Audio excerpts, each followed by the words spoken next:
Salam sejahtera untuk kita semua. Pembahasan dalam Sefanya pasal 3 ayat 9 sampai dengan ayat yang ke-20. Sebelum itu mari kita berdoa. Tuhan Allah Bapa di sorga, Kau yang memberi kepada kami kekuatan dan hikmat. Kau juga yang memberi kepada kami ruang dan waktu yang dimungkinkan untuk kami boleh belajar bersama dari firman-Mu. Kami sungguh berharap di dalam Engkau Tuhan, bermohon hanya kepada-Mu, tunduk dan merendahkan diri di hadapan kuasa-Mu yang mutlak, yang tak terbatas itu. Kami mohon belas kasih-Mu Bapa di sorga, di dalam kasih-Mu yang melampaui akal. Tolong kami Bapa, untuk kami membaca, mengerti firman Tuhan. Di dalam nama Tuhan Yesus, amin.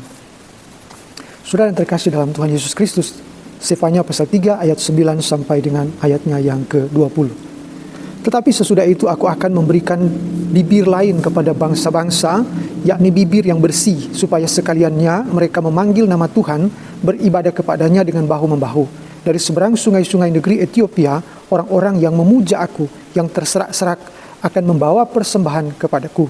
Pada hari itu engkau tidak akan mendapat malu, karena segala perbuatan durhaka yang kau lakukan terhadap aku. Sebab pada waktu itu aku akan menyingkirkan daripadamu orang-orangmu yang ria congkak, dan engkau tidak akan lagi meninggikan dirimu di gunungku yang kudus. Di antaramu akan kubiarkan hidup suatu umat yang rendah hati dan lemah, dan mereka akan mencari perlindungan pada nama Tuhan, yakni sisa Israel itu. Mereka tidak akan melakukan kelaliman atau berbicara bohong dalam mulut mereka. Tidak akan terdapat lidah penipu. Ya, mereka akan seperti domba yang makan rumput dan berbaring dengan tidak ada yang mengganggunya. Bersorak-sorailah hai putri Sion, bertempik soraklah hai Israel. Bersukacitalah dan beriarialah dengan segenap hati hai putri Yerusalem. Tuhan telah menyingkirkan hukuman yang jatuh atasmu, telah menebas binasa musuhmu, Raja Israel, yakni Tuhan ada di antaramu. Engkau tidak akan takut kepada malapetaka lagi. Pada hari itu akan dikatakan kepada Yerusalem, janganlah takut, hai Sion. Janganlah tanganmu menjadi lemah lesu. Tuhan Allahmu ada di antaramu sebagai pahlawan yang memberi kemenangan. Ia bergirang karena engkau dengan sukacita. Ia membaharui engkau dalam kasih-Nya. Ia bersorak-sorak karena engkau dengan sorak-sorai seperti pada hari pertemuan raya. Aku akan mengangkat malapetaka daripadamu, sehingga oleh karenanya engkau tidak lagi menanggung celah. Sesungguhnya pada waktu itu aku akan bertindak terhadap segala penindasmu, tetapi aku akan menyelamatkan yang pincang, mengumpulkan yang terpencar, dan akan membuat mereka yang mendapat malu menjadi kepujian dan kenamaan di seluruh bumi. Pada waktu itu aku akan membawa kamu pulang, yakni pada waktu aku mengumpulkan kamu, sebab aku mau membuat kamu menjadi kenamaan dan kepujian di antara segala bangsa di bumi dengan memulihkan keadaanmu di depan mata mereka. Firman Tuhan. Saudara yang terkasih, demikian bagian Alkitab yang kita sudah baca dan kita boleh sama-sama dengarkan. Terima kasih bagi yang sudah mengikuti bagian ini untuk dibaca bersama-sama, ya. Saudara-saudara yang terkasih di dalam Tuhan Yesus Kristus, bagian ini adalah bagian yang berbicara tentang janji keselamatan, ya. Yahweh menjanjikan keselamatan kepada bangsa Israel, yang spesifiknya janji ini ditujukan kepada sisa-sisa Israel. Yaitu ada yang mengatakan bahwa sisa-sisa Israel ini menunjuk kepada mereka yang nantinya akan diselamatkan dari pembuangan Babel setelah 70 tahun pembuangan itu. Ada juga yang mengatakan bahwa sisa-sisa Israel ini menunjuk kepada Israel yang ada sampai pada hari ini, ya, yang generasi yang belakangan yang sampai hari ini yang nantinya akan mendapatkan juga keselamatan, untuk diberikan kesempatan, ya, untuk menerima keselamatan di dalam Yesus Kristus. Ya, sisa Israel ada yang mengatakan menunjuk kepada hal itu atau kepada kelompok orang yang demikian, sisa Israel yang demikian. Karena setelah Yesus itu tidak ada lagi keselamatan di luar Yesus. Itu ada yang mengatakan dengan tafsiran yang seperti itu, sehingga ketika mengatakan sisa Israel yang menuju kepada sebuah jangka waktu yang masih panjang, janji keselamatan yang terkandung di dalam nubuatan kitab Sefanya ini menuju kepada sisa Israel. Demikian. Tapi ada juga yang mengatakan bahwa sisa Israel ini menuju kepada orang-orang bukan pilihan. Jadi orang-orang bukan pilihan yang kemudian diberi kesempatan atau diberikan anugerah oleh Tuhan, ya. Jadi mereka yang tersisa dari bangsa pilihan, tetapi sebenarnya bukan orang-orang pilihan, tetapi yang kemudian diberi anugerah, ya, masuk ke dalam janji keselamatan ini. Ini adalah menunjuk kepada gereja, ya, gereja akhir zaman, orang-orang percaya, ya. Mereka lah yang akan diselamatkan. Nah, mungkin dari beberapa versi tentang sisa Israel ini, saudara, saya lebih tertarik untuk fokus kepada topik utama dalam kitab Sefanya ini, yaitu penghukuman dan keselamatan, keadilan dan kasih. Ya. Di dalam keadilan nampak jelas bahwa Allah kita itu, Yahweh itu menyatakan bahwa dia tidak main-main. Penghukuman dinyatakan, kita boleh lihat ya di pasal 1 itu ya. Di pasal 1, penghukuman yang pertama itu dinyatakan kepada bangsa-bangsa lain, yaitu kepada mereka yang bertindak sembrono, yang bertindak angkuh, ya, yang termasuk mereka yang menindas bangsa Israel dalam kekejaman mereka, dalam cara-cara mereka yang memang suka menindas itu, dipakai Tuhan untuk menghukum bangsa Israel dalam arti mengingatkan, mengajar, mendidik, mentobatkan bangsa Israel. Tapi bangsa yang menghukum itu karena memang tabiat mereka sudah merupakan kebiasaan mereka, cara hidup mereka yang memang kejam seperti itu, maka dengan itu juga mereka akan dihukum oleh Tuhan. Jadi penghukuman itu berlaku untuk semua bangsa, tapi juga untuk bangsa Israel itu sendiri. Karena di sini Tuhan menyatakan hal itu. Saudara boleh baca di pasal 1 ya, tentang penghukuman pada hari Tuhan. Menunjuk hari Tuhan ya. Ada yang mengatakan bahwa hari Tuhan itu the day of God. Itu adalah tentang hari penghukuman atau hari penghakiman, di mana Allah menyatakan kuasanya untuk menghukum segala sesuatu di bawah kolong langit ini dengan keadilan Tuhan sendiri. Nah, saudara juga boleh lihat, saudara-saudara, ketika uniknya kitab Sefanya ini, ada yang mengatakan bahwa ini dialektika Sefanya, ya. Itu kita bisa lihat di pasal 2. Itu saudara ada ayat 1 sampai dengan ayat yang ketiga. Itu hanya 3 ayat saja di pasal 2, ayat 1 sampai dengan ayat yang ketiga. Di antara berita penghukuman terhadap bangsa-bangsa dan terhadap bangsa Israel itu sendiri, terhadap Yehuda, Yerusalem, ya. Kemudian pada penggenapan bahwa Allah benar-benar melaksanakan penghukumannya itu, saudara-saudara, di pasal 2 ayat 4 sampai ayat 15, terhadap bangsa-bangsa yang disebutkan daftarnya di pasal 2 ayat 4 sampai ayatnya yang ke-15, dan juga penghukuman atas Yerusalem yang dicatat dalam pasal 3 ayat 1 sampai dengan ayatnya yang ke-8. Saudara menemukan pada pasal 2 ayat 1 sampai dengan ayat yang ketiga itu menarik sekali, saudara. Bagaimana kemudian Allah menyatakan dirinya sebagai Tuhan Allah yang kemudian memberitakan, mengumumkan berita penghukuman, tetapi masih ada Allah memberikan ruang untuk kiranya mereka yang mau, tentu ada arti kesempatan. Ini bicara keadilan, tentu kan orang sering mengatakan bahwa ya sudah, Tuhan itu tidak adil gitu ya. Kalau dia menyatakan hukuman, ya sudah, tidak ada yang bisa. Tapi di sini kita menemukan bahwa keadilan Allah itu memang luar biasa. Perspektif keadilan Allah itu luar biasa. Ya, tetap sekalipun amarah Tuhan itu sudah memuncak, sudah sangat tinggi-tingginya, hampir tidak bisa lagi Tidak ada lagi kesempatan itu kalau kita melihat murka Allah yang dinyatakan dalam kitab Sefanya itu hampir mirip dengan apa yang dinyatakan dalam kitab Amos. Ini saudara-saudara, kitab Amos juga kemiripan Amos dan Yesaya itu Sefanya itu sangat dekat sekali. Karena kebejatan yang ada di zaman Sefanya ini, di zaman Sefanya ya itu. Dan karena itu Yosia kemudian melakukan apa yang orang kenal dengan reformasi Yosia atau pembaharuan Yosia. Memang ada sisa-sisa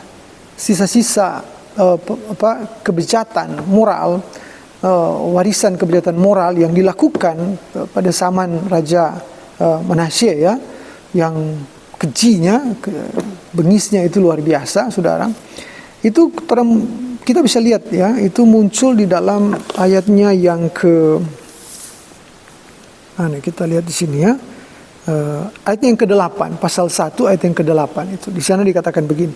Pada hari perjamuan korban Tuhan itu, aku akan menghukum para pemuka ya, para anak-anak raja, para pangeran, saudara, para anak raja, pangeran di dalamnya, dan semua orang yang memakai pakaian asing. Ya, memang kemarahan Allah itu lebih utama, itu terarah kepada justru orang-orang yang gagah perkasa, orang hebat, orang pemuka, petinggi, anak raja bahkan di dalamnya. Ya, mereka melakukan kejahatan yang luar biasa, melakukan kejahatan yang luar biasa. Mereka melakukan ini, kalau di sini disebutkan kekerasan dan penipuan itu disebutkan, saudara, di bagian-bagian ini. Bukan hanya itu saja, bukan hanya para pembesar itu, saudara, tetapi juga disebutkan di sini juga termasuk para nabi dan imam itu ya. Para nabi dan imam juga itu sama-sama adalah orang-orang yang melakukan kejahatan yang luar biasa, dosa yang luar biasa. Dan karena itu kalau kita melihat situasi ini, kritik sosial yang muncul dalam kitab Sefanya ini, yang menggambarkan adanya sebuah jarak kehidupan yang luar biasa antara yang kaya, yang besar, yang petinggi itu dengan orang-orang bawah, orang-orang miskin. Kalau disebutkan, dan tentu ajakan ini kenapa pertama-tama diarahkan kepada mereka yang rendah hati? Karena memang sulit orang yang sombong, yang angkuh, yang tinggi hati itu, lebih lagi mereka yang ada dalam jabatan-jabatan itu. Memang ya, saya kurang tahu juga ya apakah memang faktanya begitu semua. Tapi tentu tidak juga semua, kan ini konteksnya pada waktu itu, pada zaman pemerintahan Raja Yosia. Ada sisa-sisa yang diwarisi dari raja-raja sebelumnya yang jahat itu. Saya kurang tahu apakah memang betul seperti itu untuk konteks sekarang ya. Kalau memang ada juga saya kurang tahu ya. Pembesar-pembesar sekarang, para petinggi, para pemuka ya, anak-anak dari para pembesar, saya kurang tahu. Anak-anak dari para pembesar, anak-anak dari para pemuka. Jadi juga tentu menjadi peringatan kini untuk kita di konteks kita hari ini. Kalau pada zaman dulu orang-orang pembesar itu jatuh dalam kesombongan, keangkuhan karena jabatan mereka, karena posisi mereka, karena kedudukan mereka, karena harta kekayaan mereka, termasuk anak-anak mereka juga. Ternyata jatuh juga dalam kesombongan, jatuh dalam keangkuhan yang luar biasa itu. Sampai pada titik keangkuhan yang tidak lagi menghormati, tidak lagi menghargai Tuhan, tidak lagi melakukan kehendak Tuhan, saudara. Jangan-jangan pada konteks kita zaman sekarang, mari kita merenungkan bersama, merefleksikan bersama, kita introspeksi juga. Jangan-jangan ada juga zaman kita ini para pembesar yang disebut tuang-tuang, ya, yang disebut orang-orang besar, itu juga jangan-jangan sudah jatuh dalam kesombongan, keangkuhan, ya. Para pemuka, para hamba Tuhan, para pendeta, penatua, para diaken, ya, guru agama, bupati, gubernur, anak-anak bupati, anak-anak gubernur, wali kota, anak-anak bupati, anak-anak gubernur, anak wali kota, ya, para anggota dewan, mungkin ya, jangan-jangan ini peringatan saja, jangan-jangan kita belajar dari sini, karena ternyata yang paling mungkin jatuh ke dalam kesombongan adalah mereka yang punya jabatan, mereka yang punya kedudukan, mereka yang hidup dalam kekayaan. Yang paling mungkin, saya tidak mengatakan semua yang hidup dalam jabatan, punya kedudukan, yang kaya itu otomatis sombong, otomatis angkuh, tidak ya. Tapi yang paling mungkin, karena kita ingat betapa bahayanya godaan harta dan jabatan itu di bagian-bagian Alkitab yang lain yang diingatkan. Janganlah hatimu melekat kepada harta kekayaan, kan sudah diingatkan ya.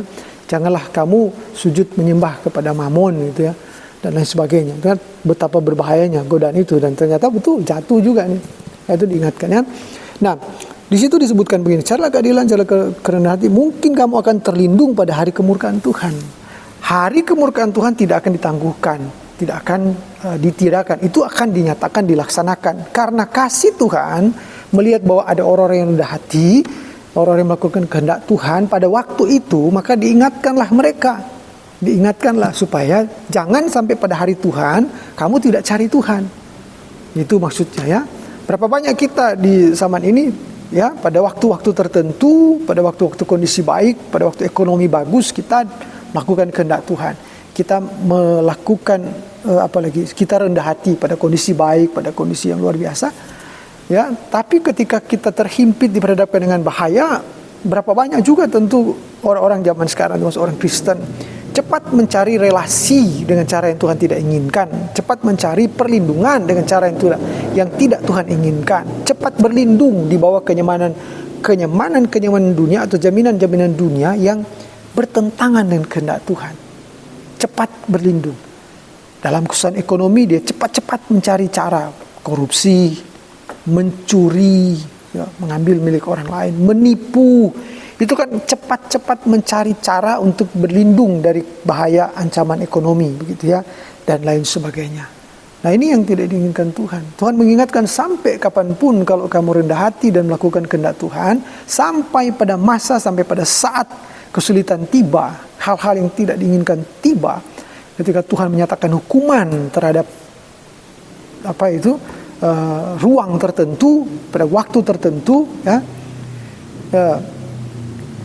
Ini saya tertarik ya dengan perenungan ataupun ungkapan atau refleksi orang-orang yang mengatakan begini, kenapa ya di tengah di mana ada bencana terjadi, di situ ada juga orang-orang kudus, dalam tanda kutip, ada orang-orang baik, ada orang-orang saleh di sana, ada orang-orang yang melakukan kehendak Tuhan, tapi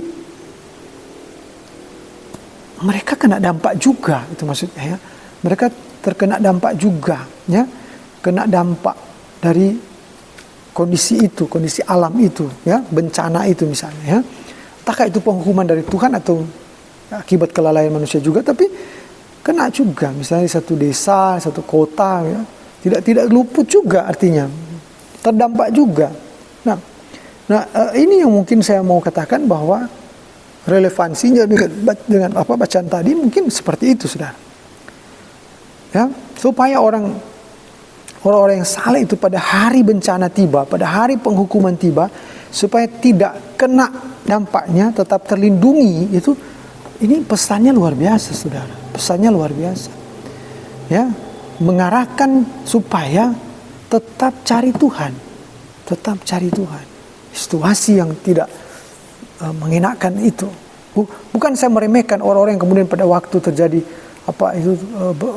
bencana atau peristiwa alam yang dahsyat itu, ataupun kejadian-kejadian tidak mengenakan di satu tempat, satu ruang, satu waktu, kemudian kan saya mau mengatakan bahwa tidak penting kita menyelamatkan tubuh, perlu sekali kita harus menghindar tentu dari bencana, tapi maksudnya dalam kepanikan itu, maksudnya berapa banyak ya orang-orang yang di tengah kepanikan yang pertama diingat adalah begini, sudah. Dia melipat tangan, berdoa, mungkin dalam waktu yang singkat, Tuhan tolong selamatkan, dengan sungguh-sungguh merendahkan diri dan menyatakan bahwa dia punya kekuatan, tidak punya apa-apa, dia tidak punya kesanggupan untuk lari, untuk menghindar dari bencana yang sedang terjadi. Mungkin itu maksud, ya mungkin saja saya mungkin berpikir sampai ke sana, saudara-saudara, ya. Nah, kemudian kita lihat, ini saya coba sedikit menggali latar belakang kitab Sefanya ini, pengantar kitab Sefanya ini, ya. Karena cuma 3 pasal, jadi tidak apa-apa kita katakanlah kita explore semua, kita gali semua, ya, walaupun tidak semua tentunya, dalam arti tidak semua teks ayat per ayat, perikop per perikop, tapi setidaknya saya coba mengantar kita untuk tiba pada bagian akhir kitab Sefanya yang kita sudah baca tadi sebagai perenungan kita. Nah, selanjutnya pasal 3 kita lihat, ya. Pasal 3 itu ayat 1 sampai 8 itu hukuman atas Yerusalem. Ini berita nubuatan penghukuman atas Yerusalem akan dinyatakan, gitu. Celakalah si pemberontak dan si cemar, hai kota yang penuh penindasan. Bayangkan, saudara-saudara, Jadi Yerusalem ini sudah digambarkan sebagai kota yang penuh penindasan, kota yang penuh dengan pemberontakan, kota yang cemar. Cemar karena apa? Itu dosa, Bu. Ya. Penyembahan berhala, pencabulan, penindasan, keserakahan, kesombongan itu menumpuk ya, di Yerusalem. Ya. Ini sesuatu yang sangat mengerikan kalau digambarkan. Ia tidak mau mendengarkan teguran siapapun dan tidak mempedulikan kecaman. Jadi sudah ada banyak nabi dikirim ke Tuhan, banyak nabi diutus Tuhan untuk memberitakan berita supaya bertobat. Tapi ini ayat bilang tidak mau mendengarkan teguran siapapun dan tidak mempedulikan kecaman. Kepada Tuhan ia tidak percaya dan kepada Allahnya ia tidak menghadap. Wah, luar biasa. Ini menuju kepada kota pilihan Tuhan, saudara. Kota di mana orang-orang pilihan hidup dan menjadi pusat penyembahan agama pada waktu itu. Wah, luar biasa, saudara. Para pemukanya di tengah-tengahnya adalah singa yang mengaum. Para hakimnya adalah serigala pada waktu malam yang tidak meninggalkan apapun sampai pagi hari. Wah, memang luar biasa ini kejahatan yang terjadi pada waktu itu ya, di Yerusalem atau di Yehuda ya, Israel ini. Bangsa pilihan Tuhan ini, saudara. Kalau kita membaca ini sungguh mengerikan. Para nabinya adalah orang-orang ceroboh dan pengkhianat. Wah. Para imamnya menajiskan apa yang kudus. Waduh. Ngeri. Ini imam ini, saudara, yang melakukan pelayanan di bait suci. Tapi mereka telah menajiskan apa yang kudus. Waduh. Memperkosa hukum Taurat. Jadi mereka hanya memberitakan hukum Taurat. Ya. Mereka memberitakan firman Allah, tapi memperkosa hukum Taurat. Jadi artinya kalau memperkosa itu kan mereka menguasai hukum Taurat, mengambil kesucian hukum Taurat demi kepentingan mereka sendiri. Luar biasa. Ya. Luar biasa. Kejam sekali perlakuan mereka ya terhadap Tuhan pada waktu itu, saudara. Sangat luar biasa kejinya, saudara. Kalau digambarkan di sini, saudara. Tetapi Tuhan adil di tengah-tengahnya, tidak berbuat kelaliman. Waduh. Pagi demi pagi ia memberi hukumnya, itu tidak pernah ketinggalan pada waktu fajar. Ini tidak ada alasan sebenarnya pada waktu itu ya. Mengatakan, oh ternyata firman Tuhan terus diberitakan. Tuhan terus hadir pada waktu itu. Memberitakan firman dari fajar ke fajar. Saya membayangkan konteks kita zaman ini, saudara. Pada era kita ini seperti kita di Tanah Minahasa ini, orang sering bilang bahwa hampir tidak ada hari tanpa ibadah. Artinya setiap hari ada pemberitaan firman Tuhan. Bahkan pagi firman Tuhan, sore firman Tuhan, malam firman Tuhan, Senin firman Tuhan, sampai hari Minggu firman Tuhan. Di Tanah Minahasa ini, saudara, hati-hati. Jangan sampai ini, berita ini, penghakiman ini, penghukuman ini jadi patoran di Tanah Minahasa ini. Wah, luar biasa, ini mengerikan sekali kalau menurut saya. Saya baca ini sangat saudara-saudara. Nah, ini dia bilang di sini. Ini luar biasa. Aku telah melenyapkan bangsa-bangsa, menara-menara penjuru mereka telah musnah. Aku telah merusakkan jalan-jalannya sehingga tidak ada orang yang lewat. Kota-kota mereka telah ditanduskan. Ini menuju kepada bangsa-bangsa lain, saudara-saudara. Sehingga tidak ada orang dan tidak ada penduduk. Aku sangka. Nah ini. Jadi pertama-tama, saudara, Tuhan telah memberikan sebuah contoh rupanya. Dia menghukum lebih dulu, ada beberapa bangsa yang dihukum lebih dulu, saudara. Ini kan hukuman atas bangsa-bangsa sudah dilakukan itu, saudara, walaupun itu nanti, tapi dalam nubuatan Tuhan menggambarkan supaya mereka ada sebuah kesadaran, oh satu hari nanti akan jadi seperti ini, saudara. Dikatakan, saudara, di situ, aku telah dan seterusnya melakukan tindakan penghukuman terhadap bangsa-bangsa. Ayat 7, saudara, ayat 7. Ini bahasa manusia, bahasa bahasa yang sebenarnya menggambarkan sisi boleh mau bilang, sebenarnya saya agak kaku untuk mengatakan sisi kemanusiaannya Tuhan sebenarnya, karena Tuhan itu lebih tinggi dari manusia. Kita justru mengambil kodrat dari Allah itu sendiri. Tapi artinya begini, Allah menggambarkan dirinya sebagai manusia yang lengkap dengan pikiran dan perasaan gitu ya. Dia menggambarkan sisi boleh menggambar. Jadi Allah menggambarkan dirinya seperti manusia. Ini menuju kepada anak manusia sih sebenarnya kalau menurut saya. Dia mengatakan ini, aku sangka, gitu ya, aku sangka. Sebenarnya Tuhan kan maha tahu gitu ya, Tuhan maha tahu. Tapi di sini dia Alkitab menggunakan bahasa bahasa antropomorfis ya, bahasa antropomorfis untuk menggambarkan dengan cara yang lebih mudah. Mau bilang apa lagi? Kalau orang Manado bilang, mau bilang apa lagi Kang? Tuhan pe baik-baik. Luar biasa. Ayat 7 ya. Aku sangka tentulah ia sekarang akan takut kepadaku. Setelah Tuhan menyatakan hukuman terhadap bangsa-bangsa dengan hal yang luar biasa, tembok-tembok tiang-tiangnya diruntuhkan, jalan-jalannya jadi sepi karena penghukuman dari Tuhan. Ada harapan, saudara-saudara. Tuhan masih memberi. Saya rasa gimana ya ketika membaca ini, saudara ya. Aku sangka tentulah ia sekarang akan takut kepadaku, akan mempedulikan kecaman dan segala yang kutugaskan kepadanya tidak akan lenyap dari penglihatannya. Tetapi sesungguhnya mereka makin giat menjadikan busuk perbuatan mereka. Waduh. Ini saudara kalau dalam konteks hari ini juga agak mirip-mirip ya. Ngeri-ngeri sedap. Ya. Seperti bagian tadi ya, di pasal di pasal 2 itu. Di pasal 3 ya. Ya. Ketika Tuhan di pasal ayat yang kelima yang menggambarkan juga konteks kita hari ini tentang firman hari-hari diberitakan. Setiap hari diberitakan. Beritakan. Hamba Tuhan, apalagi gereja kita, Gemim. Pendetanya banyak. Guru agama masih ada banyak. Para penatua yang banyak sekali. Diaken banyak sekali. Kita tidak kekurangan pelayan Tuhan, tidak kekurangan. Kita banyak melimpah. Ya. Tuhan masih pakai gereja Masih Injil Indonesia ini dengan cara Tuhan yang luar biasa. Dia masih mengizinkan hamba Tuhan hadir. Sampai di pelosok desa hamba Tuhan ada. Bahkan dalam pembagian kalau mau dihitung sekarang ada jemaat 2 kolom 1 pendeta bahkan. Ya, kalau mau dihitung ya, mungkin sudah ada 2 kolom 1 pendeta ada ya, tapi belum 3 kolom 1 pendeta. Beritakan firman dengan kerinduan yang besar. Umat masih sering mengundang pendeta untuk menyampaikan firman. Hampir tidak ada ibadah syukur, hampir tidak ada syukuran tanpa ibadah.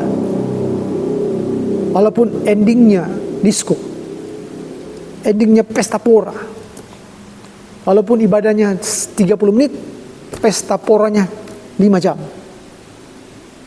Tapi setidaknya masih ada ibadah. Firman Tuhan masih diberitakan di sana, saudara.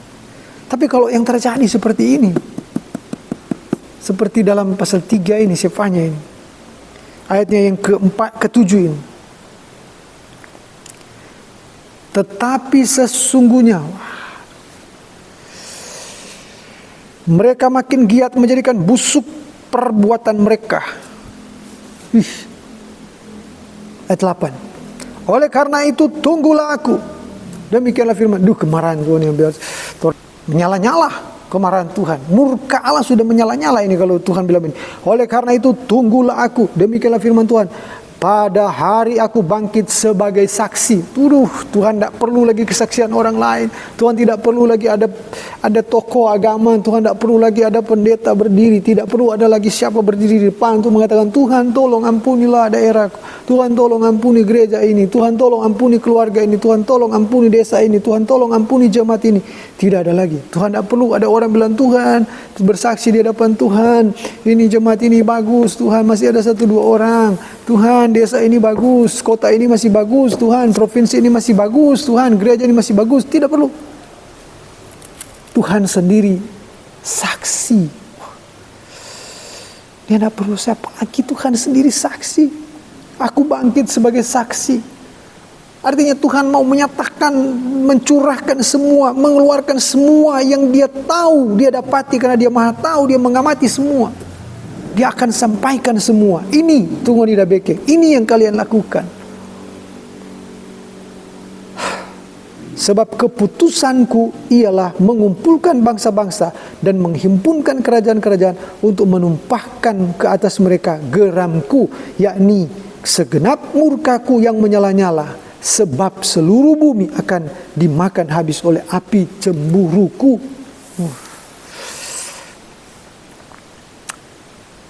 Luar biasa. Nah, dari situ kemudian masuk pada pasal 3 ayat 9 sampai ayatnya yang ke-20 tentang janji keselamatan. Lembaga Alkitab memberikan judul tentang janji keselamatan. Nah, ini sangat menarik, saudara ya. Kalau orang ikuti kita ikuti rentetannya, strukturnya, itu gambaran sifatnya tentang kondisi pada waktu itu yang diperhadapkan dengan kemarahan Allah, murka Allah yang menyala-nyala, dikunci itu pada ayatnya yang ke berapa tadi? Yang ke-8 pasalnya yang ketiga itu, ya. Murkaku yang menyala-nyala. Tapi saudara, di bagian akhir kitab Sefanya masih ada satu perikop yang Tuhan tinggalkan sebagai berita penghiburan, sebagai ungkapan kasih Allah yang luar biasa, sebagai anugerah Tuhan yang luar biasa. Itu diungkapkan mulai dari ayat 9 sampai ayat yang ke-20 tentang janji keselamatan. Di situ kita membaca, saudara, Tuhan mengatakan begini, tetapi sesudah itu aku akan memberikan bibir lain kepada bangsa-bangsa, yakni bibir yang bersih, supaya sekalian yang mereka memanggil nama Tuhan, beribadah kepadanya dengan bahu-membahu. Di ayat 9 ini, saudara, walaupun tadi di awal saya katakan ini ada berkaitan dengan sisa-sisa Israel, tapi kalau kita melihat ayat 9 ini menunjuk kepada bangsa yang luas. Bangsa-bangsa ini bukan menunjuk kepada suku-suku bangsa Israel, tapi bangsa-bangsa ini luas. Karena ada nama Ethiopia juga disebutkan di sana. Ya, orang-orang yang walaupun ada yang menafsir bahwa yang dimaksud negeri Ethiopia, orang-orang yang memuja aku yang terserak-serak, ada yang mengatakan bahwa ini adalah orang-orang Israel, ya, yang memang sempat ada di sana, keturunan Israel yang sempat ada di daerah Ethiopia itu. Ada yang mengatakan seperti itu, ya. Pada masa pembuangan, ya, dan pasca pembuangan itu ada orang-orang yang kemudian tinggal di sana, ya. Ya, bahkan ada yang bilang bahwa sebelum pembuangan itu ada orang-orang Israel yang sudah terserak sampai ke Ethiopia. Ya, tapi ada yang mengatakan ini lebih luas daripada sekedar bangsa Israel, ya. Secara fisik bangsa Israel dalam arti keturunan bangsa Israel. Nah, di situ Tuhan mau menyatakan betapa luasnya kasih Tuhan Allah, ya, ketika penghukuman sudah dinyatakan kepada bangsa-bangsa dan seluruh bumi dan termasuk kepada bangsa Israel. Ya, karena itu saya tambahkan sedikit lagi, ya. Karena itu ada yang mengkaitkan tentang berita Sefanya ini, kemiripannya dengan Amos itu menunjuk kepada akhir nanti, ya, berlangsung pada akhir zaman nanti, ya, sehingga berita keselamatan ini adalah berita keselamatan yang menunjuk kepada keselamatan di dalam Kristus secara luas, secara lebih luas. Tuhan akan menyatakan jangkauan keselamatan yang lebih luas, ya, ya, kepada semua orang ini, ya, sisa-sisa, ya, tetapi kepada mereka yang menyembah Tuhan di daerah-daerah yang mungkin tidak dianggap seperti itu, ya. Karena disebutkan pinggiran-pinggiran, sudah. Yang terserah akan membawa persembahan kepadaku. Pada hari itu engkau tidak akan mendapat malu karena segala perbuatanmu, ya, terhadap aku. Sebab pada waktu itu aku akan menyingkirkan daripadamu orang-orangmu yang dia congkak. Jadi sudah disingkirkan, ya, artinya ya ini sudah kena penghukuman ini, ya. Janji keselamatan ini hanya berlaku bagi mereka yang tersisa tentunya, yang lolos, yang terlepas dari penghukuman ini. Kalau saya tarik sedikit, saudara, saya lebih suka dengan tafsiran yang mengkaitkan itu dengan orang-orang yang menerima seruan pertobatan di pasal 2 ayat 1-3. Saya lebih setuju dengan tafsiran itu, ya. Bahwa yang dimaksud dengan orang-orang yang kemudian menerima keselamatan ini pada janji keselamatan pasal 3 ayat 9 adalah mereka yang mendengarkan seruan pertobatan yang muncul dalam pasal 2 ayat 1 sampai dengan ayatnya yang ketiga. Karena orang-orang yang congkak itu sudah disingkirkan, ya. Nah, pada hari itu engkau akan mendapat kita lanjut, ya, pada ayatnya yang ke-12. Di antaramu akan kubiarkan hidup suatu umat yang rendah hati dan lemah. Jadi sekali lagi kembali ya ke pasal 2 ayat 1-3. Nah, orang-orang yang rendah hati ini, yang cari Tuhan ini, mereka lah yang akan dibiarkan hidup. Biarkan hidup menjadi sebuah generasi baru. Maka dari itu ada yang menafsirkan orang-orang yang dibiarkan hidup ini, yang rendah hati, yang mencari Tuhan, yang melakukan keadilan ini adalah manusia baru. Karena itu ada yang menafsir bahwa ini menuju kepada orang-orang yang lahir baru di dalam Kristus. Ada yang menafsir seperti itu, saudara. Tapi ada yang tetap bersikuku bahwa ini hanya konteksnya terikat kepada Israel secara suku atau secara kebangsaan ya. Itu pendapat masing-masing tentunya. Tapi yang kita melihat bahwa Allah konsisten dan dia penuh kasih dengan Allah konsisten dengan ucapannya, konsisten dengan kasihnya yang besar, yang tak terbatas itu. Yang menyatakan bahwa saya hanya lebih mau mengambil bahwa Allah tetap memberi ruang ya untuk keselamatannya itu diberlakukan, dinyatakan dan diberlakukan tentu kepada mereka yang mau menerima itu. Ini tentang kasih Allah yang luar biasa. Nah, ya ini mereka tidak akan melakukan kelaliman atau berbicara bohong. Dalam mulut mereka tidak akan terdapat lidah penipu. Ya, mereka akan seperti domba yang makan rumput dan berbaring dengan tidak ada yang mengganggunya. Ini agak mirip dengan apa yang muncul dalam kitab Wahyu ya, tentang domba. Itu begitu pula dengan itu dalam kitab Matius ya, tentang akhir zaman, tentang nubuatan akhir zaman juga yang muncul dalam kitab Matius. Ini agak relevan juga dengan kitab Wahyu ya, tentang orang-orang yang tinggal tenang, tentram, tidak akan ada gangguan apapun ya, bahkan boleh hidup bersama dengan binatang-binatang buas gitu ya. Ini seperti domba yang bayangkan hidup seperti domba tapi tidak ada yang mengganggunya gitu ya. Mulut tidak ada lagi ucapan-ucapan menipu. Tapi kalau kita melihat sejarah sampai hari ini, kalau kita hanya berfokus pada Israel dalam arti bangsa itu ya, kalau kita lihat dari sejak berita ini sampai kepada Israel, pembuangan, pasca pembuangan, tarik terus sampai kepada Kristus datang, itu tidak henti-hentinya itu perilaku-perilaku yang muncul itu kejahatan luar biasa. Tidak ada era, tidak ada masa di mana kemudian tidak ada orang yang hidup dalam kebohongan seperti itu. Atau artinya begini, tidak pernah ada sejarah yang tercatat bahwa ada satu kelompok orang, bangsa dalam hal ini disebutkan ya, yang kemudian satu bangsa itu tidak ada lagi penipuan, ucapan penipu, bohong dan sebagainya. Karena pada waktu Yohanes datang kan berita pertobatan juga, Yohanes Pembaptis kan berita pertobatan juga, ajakan pertobatan juga yang disampaikan gitu ya. Jadi ini ya mungkin lebih menunjuk kepada masa yang akan datang. Ada yang mengatakan ini menunjuk kepada milenium, kerajaan 1000 tahun gitu ya. Ya ini lebih condong, saya lebih cocok ke kerajaan 1000 tahun. Tapi ini tafsir saja. Kalau kita hanya mau mengambil bahwa Allah penuh kasih dan memberikan kesempatan, kita mengambil bahwa kalau orang mau serius, mau bertobat, mau bersungguh-sungguh ada kesempatan. Itu saja yang kita ambil. Bahwa kalau orang mau serius, mau bertobat, mau bersungguh-sungguh, mau cari Tuhan, ada kesempatan. Bahkan ada kesempatan, ada saat di mana bahwa campur tangan Allah itu sudah melampaui apa yang dapat dikerjakan oleh para hamba Tuhan. Katakan Tuhan sendiri yang berperang, artinya Tuhan yang menghalau, mengalahkan semua bentuk kejahatan yang menjebak manusia, yang melemahkan manusia, sampai kepada perkara lidah yang tak bisa dikendalikan manusia, perkara bibir yang tak bisa dikendalikan manusia. Tuhan sendiri sudah bertindak, Tuhan sendiri sudah menghapus ya hal-hal yang demikian itu, yang kotor, yang jorok itu, dan lahirlah sebuah generasi baru yang luar biasa, saudara. Ini sesuatu yang luar biasa.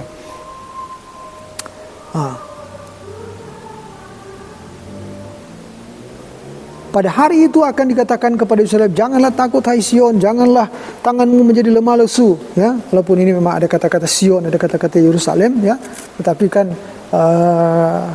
ketika juga Yesus datang kan mengatakan bahwa akan datang masanya nanti orang-orang tidak akan lagi beribadah di Yerusalem, tapi di mana-mana ya. Bait Allah akan didirikan dalam hati manusia. Jadi Sion bukan lagi menuju kepada Yerusalem secara fisik gitu kan, tapi Sion menuju kepada Yerusalem secara rohani ya. pandangan seperti itu, saudara-saudara ya. Karena itu aku akan mengangkat malapetaka daripadamu, sehingga oleh karenanya engkau tidak lagi menanggung celah. Sesungguhnya pada waktu itu aku akan bertindak terhadap segala penindasmu, tetapi aku akan mengumpulkan yang terpencar dan akan membuat mereka yang mendapat malu menjadi kepujian dan kenamaan di seluruh bumi.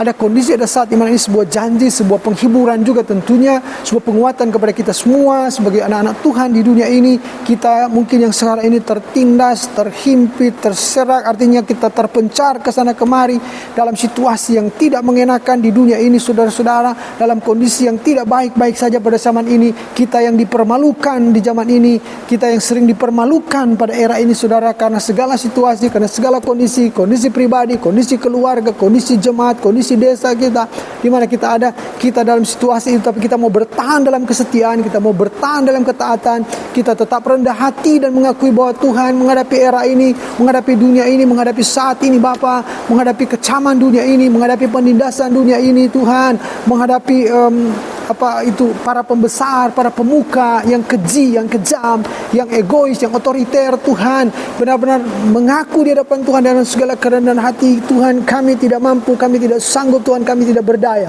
Maka tangan Tuhan bertindak dengan sendirinya. Ini sebuah janji yang saya kira luar biasa mengarah kepada kita yang tentu rendah hati. Kenapa? Karena perbandingan dalam zaman sekarang ini, saudara, tentu ada orang-orang yang karena jabatan juga, yang karena kekayaan juga, karena kedudukan juga, merasa diri hebat, merasa diri luar biasa, tidak akan terganggu dengan bencana alam, tidak akan terganggu dengan peperangan, tidak akan terganggu dengan intimidasi, tidak akan terganggu dengan orang jahat. Kan merasa seperti itu, saudara. Bahkan kita bisa melihat bahwa bahkan di antara mereka ada orang-orang yang tidak mempedulikan agama lagi, tidak mempedulikan gereja lagi, tidak mempedulikan persekutuan lagi, bahkan tidak lagi menghormati, tidak lagi menghargai para hamba Tuhan yang saleh di dunia ini. Ini fenomena zaman sekarang ini, Tuhan. Nah, orang-orang seperti itu masuk kategori orang-orang yang sama yang disebutkan dalam kitab Sefanya, mereka yang sombong, yang angkuh dengan bibirnya, dengan tindakan mereka, dan mereka lah orang-orang yang akan ditekan Tuhan secara luar biasa. Dan mereka yang merendahkan diri, mereka lah orang-orang yang akan ditinggikan Tuhan juga secara luar biasa. Ini sebuah pernyataan janji keselamatan yang sangat-sangat luar biasa, saudara-saudara yang terkasih dan Tuhan. Nah, pada waktu itu aku akan membawa kamu pulang, yakni pada waktu aku mengumpulkan kamu, sebab ini ada yang mengatakan ya, sesudah masa pembuangan ya, 70 tahun, walaupun setelah kalau kita baca ini, sudah saudara konteksnya, sudah memang pada waktu itu, tetapi visinya, itu, wawasannya, pandangannya saudara, beritanya itu melampaui sejarah pada waktu itu. Ini sangat luas sekali saudara ya. Saya katakan seperti itu saudara-saudara ya. Sebab aku mau membuat kamu menjadi kenamaan dan kepujian di antara segala bangsa di bumi, dengan memulihkan keadaanmu di depan mata mereka, firman Tuhan. Kalau kita lihat saudara, setelah pembuangan sampai pada hari ini, kalau Israel secara bangsa kan kondisi kan selalu berhadapan dengan situasi yang tidak enak. Walaupun mungkin secara ekonomi sudah baik, tapi tekanan perang itu luar biasa, kecaman itu luar biasa terhadap bangsa. Seperti tidak ada ketenangan, mereka bergantung kepada kecanggihan teknologi militer untuk melindungi, kan tidak 100% berhasil maksudnya. Tapi kalau gambaran dalam Sefanya ini kan perlindungan Tuhan itu melebihi Iron Dome gitu ya. Jadi sebuah perlindungan yang 100% berhasil, itu janji Tuhan. Itu artinya kalau saya menggambarkan dalam konteks sekarang bangsa Israel, rupa-rupanya gitu ya, janji keselamatan ini tidak hanya mengarah secara spesifik terhadap kondisi bangsa Israel secara bangsa, dan itu sudah terjadi. Menurut saya belum sudah. Ya. Tapi ini bisa saja sebuah janji keselamatan yang terjadi dalam waktu-waktu tertentu, dalam rentang waktu tertentu, atau saja memang akan terjadi nanti di masa akhir. Ada yang menuju kepada 1000 tahun. Kita tidak tahu. Tapi kita hanya mau mengambil bahwa janji Tuhan adalah ya dan amin. Keadilannya itu luar biasa. Dia konsisten. Kasihnya itu luas, melampaui akal pikiran manusia. Ya, sekali lagi, mohon maaf tadi agak terputus. Ini ada gangguan sedikit. Jadi sekali lagi di dalam kitab Sefanya ini yang kita ambil itu ya, sebuah kesimpulan bahwa Tuhan Allah Tuhan kita itu, dia memang tidak toleransi sedikit pun terhadap kejahatan. Dia tidak mentolerir perbuatan-perbuatan berdosa, ya. Dia begitu peduli dengan umatnya, kasihnya itu begitu luas. Tidak pernah berhenti Tuhan memperingatkan umatnya. Dia terus mengutus hamba-hamba Tuhan sepanjang sejarah untuk memberitakan firman-Nya. Dia hadir dengan cara Tuhannya, dengan caranya sendiri, cara kemahakuasaannya, cara keilahiannya. Dia selalu hadir, ya, untuk memberikan petunjuk, jalan, arah, supaya sekalipun berita penghukuman itu dinyatakan, ruang pengampunan itu selalu diberikan, ruang keselamatan itu selalu tersedia. Dia masih sangat peduli dengan mereka yang rendah hati. Kasihnya itu begitu peduli dengan mereka yang tetap setia melakukan firman-Nya. Kasihnya itu begitu peduli dengan mereka yang mencari Dia dalam kerendahan hati. Dia selalu peduli. Dia tidak akan membiarkan dalam kondisi, kalau saya boleh katakan, dalam kondisi puncak amarah Tuhan sekalipun, ruang untuk menyelamatkan orang-orang yang dikasihinya, menyelamatkan orang-orang yang berlindung padanya, menyelamatkan orang-orang yang mencari Dia, selalu tersedia. Selalu tersedia. Allah kita luar biasa. Nah, semoga kita sekalian, anak-anak Tuhan di zaman ini, memiliki komitmen yang, iman yang luar biasa. Di tengah segala situasi kondisi dunia yang memprihatinkan ini, kita tetap mendengarkan suara Tuhan, mendengarkan teguran peringatan dari Tuhan. Kalau kita adalah orang-orang yang selama ini hidup di dalam Tuhan, hidup mencari Tuhan, hidup dalam kerendahan hati, marilah tetap mendengarkan suara Tuhan. Mari tetap ingat, jangan terbawa dengan suasana dunia, jangan terseret yang pada akhirnya kita akan menggenapkan firman Allah. Mereka yang terdahulu akan menjadi yang terkemudian, dan yang terkemudian akan menjadi yang terdahulu. Ini sesuatu yang tentu tidak kita harapkan bersama. Setialah sampai akhir di dalam imanmu kepada Tuhan Yesus Kristus, maka hari-hari kehidupanmu akan selalu ada pembelaan dari Tuhan kita, pahlawan sejati kita, pahlawan terbaik kita, yang maha kuasa. Dialah Tuhan kita, Allah kita, di dalam nama Tuhan Yesus Kristus. Amin.